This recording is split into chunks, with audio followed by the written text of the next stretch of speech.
John here now, I guess, changing the game plan. Yeah, well, Mike Glennon had a feeling this was coming all week. Daniel Jones, strained neck, just can't risk it on Sunday. So Mike Glennon will start at quarterback for the Giants. If it were up to Daniel Jones, he would be under center, but it's not.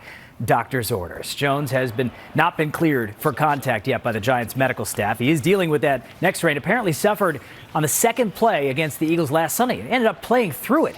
But not this week. It is Glennon getting the nod with Jake Fromm backing him up. Head coach Joe Judge says he doesn't expect Daniel Jones to miss the rest of the season. Keywords here, at this time.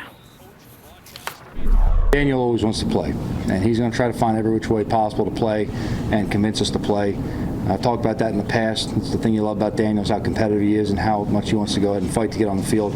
All that being said, we had to make a decision. I haven't had a whole lot of opportunities to start in the NFL, so anytime you get one of those opportunities, it's something that, there'll be a little nerves, but I think that's, there was nerves when I was a starter for longer. So it's just kind of an excitement to get out there and play again, and I'm looking forward to it.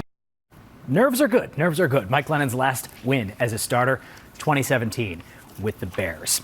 The Eagles are back at MetLife, this time to face the Jets, and Zach Wilson should have two wideouts back for this one. Corey Davis returned to practice today. They're hopeful he will play. Denzel Mims, too, relieved to be healthy again after 2 weeks battling COVID-19.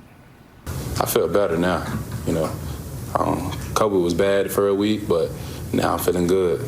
So I hope everybody wearing their mask, because I don't wish that on nobody. Important words right there from Denzel Mims.